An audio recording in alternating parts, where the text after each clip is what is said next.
बच गए, दोबारा ऐसी मौत मारूंगा, अब की उम्मीद नहीं रहेगी बचने की।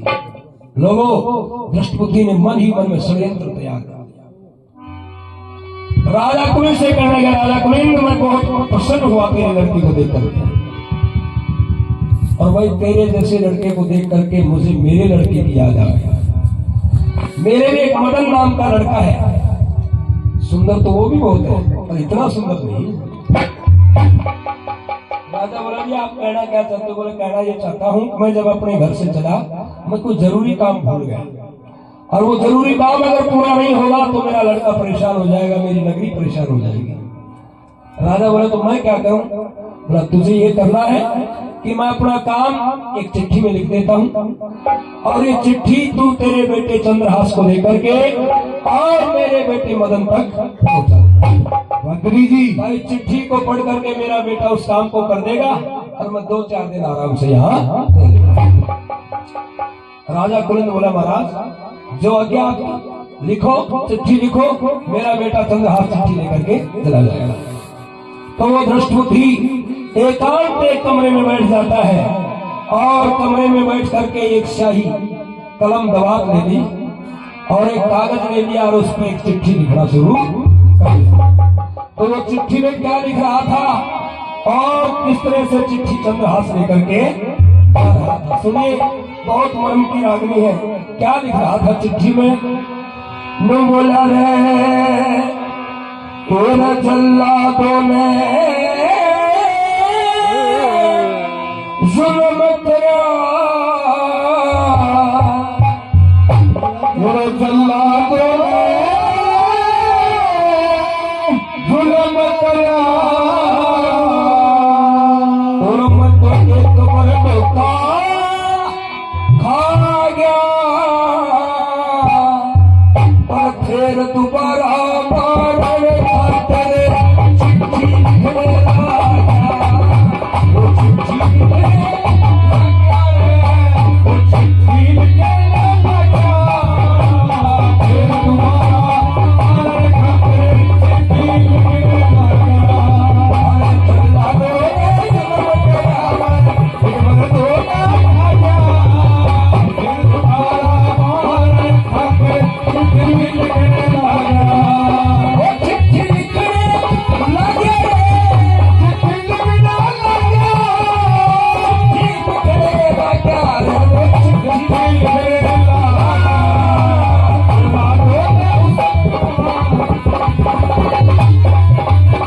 फिर दोबारा मारने खातिर चिट्ठी लिखने लगा। चला दो सलीका होता है। चिट्ठी में सबसे पहले लिखते हैं कि यहाँ मैं राजी खुशी हूँ, आगे भगवान की दया से तू भी राजी खुशी होगा। आगे समाचार ये है, अपने बेटे मदन के नाम लिख रहा था, बेटा मदन ये जो चिट्ठी लेके आया छैल जवान देखिए, मतना उसके खानदान पे ज्यादा धड़के, ध्यान देखिए मतना, और ये रूप रंग का ज्यादा मेरे मिलान देखिए मतना, और आते ही विष देते इसकी शान देखिए, आते ही विष देते इसकी शान देखिए, आते ही विष देते इसकी शान देखिए, अभी जान पिछाड़ देखिए मतना, जान पिछाड़ देखिए मतना, खोल खोल समझा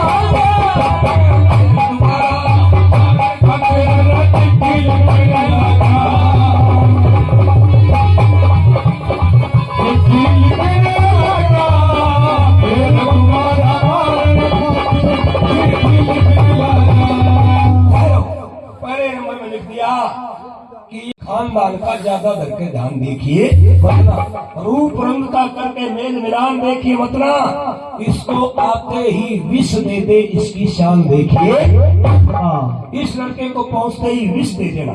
चिट्ठी में लिख दिया विष दे देना, और फिर चिट्ठी बंद कर दी। बंद करके और कमरे से बाहर आया, जब तक चंद्रहास तैयार हो गया, और चंद्रहास के पास आके ने बोला, रे चंद्रहास ये मेरी चिट्ठी ले जा और जल्दी से मेरे बेटे मदन तक पहुंचा। और ने बोला, रे जल्दी चाहिए, थोड़ा सोड़ा दो दिए मत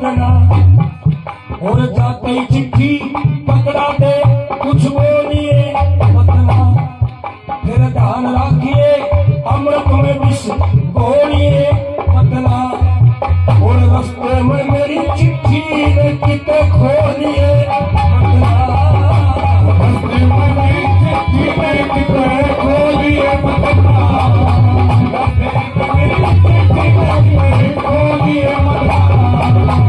सूखा गाँव छोड़िए मतना, सूखा गाँव छोड़िए मतना, सूखा गाँव छोड़िए मतना रे, पटकी जान बिछा गए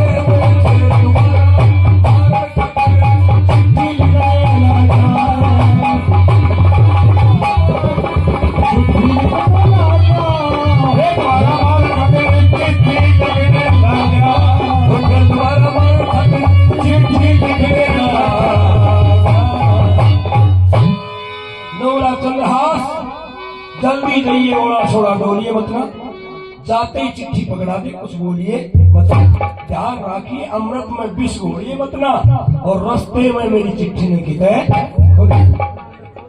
रास्ते में चिट्ठी को खोलना नहीं है, रास्ते में चिट्ठी को खोलिए मतना।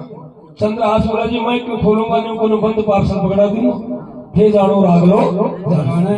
वो चिट्ठी लेके चंद्रहास का बेटा है, और चिट्ठी लेके चाल पड़ा हुआ घोड़े का असवार, अरे चंद्रमा सा चेहरा चमके रूप बड़ा दीदार, और सावन का मदमस्त महीना रे ठंडी पड़े फुहार, गया कुंतलपुर के बागा में चले छाई तू बहार, के बागा में चले छाई तू बहार, कुंतलपुर के बागा में चले छाई तू बहार, कोयल करे किनार बाग में, कोयल करे किनार बाग में, कोयल करे किनार बाग में रे बहुरा राग सुना रे, फिर दोबारा मान खतर चिट्ठी लिखने, चंद्रहास चिट्ठी लेकर के घोड़े पर सवार हो जाता है, टप टप टप टप टप बजती,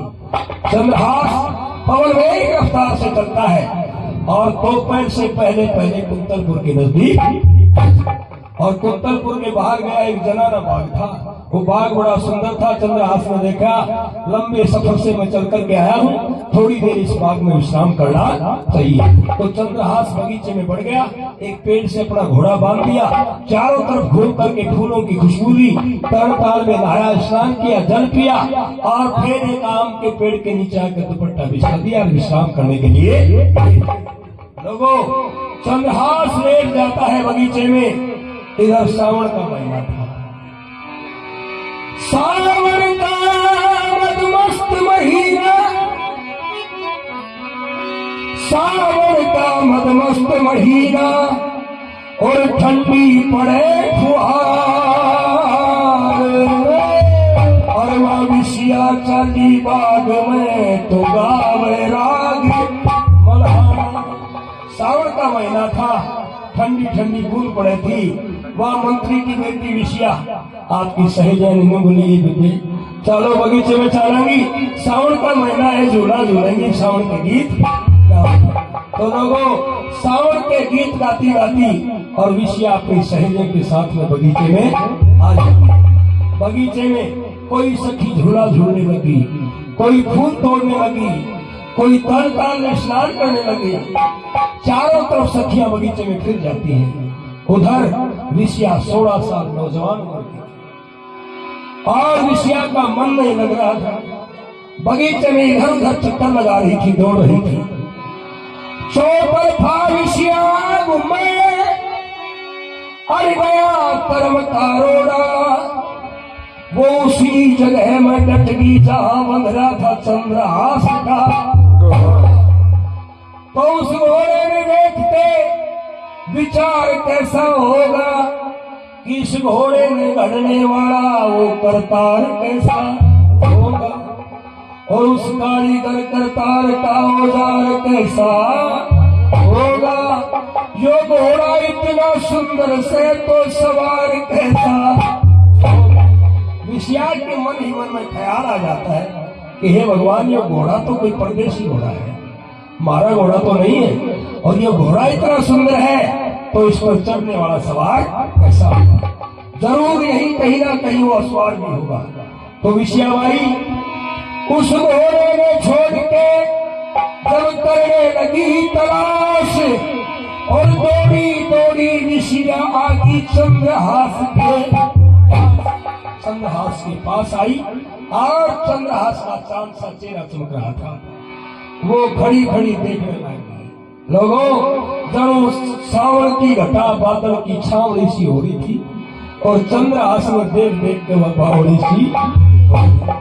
विषयाबाई खड़ी खड़ी मन ही मन में संकल्प कर लेते कि हे भगवान, मैं आज तक कुंवारी हूँ, मेरे पिता ने कहीं मेरा रिश्ता नहीं किया है।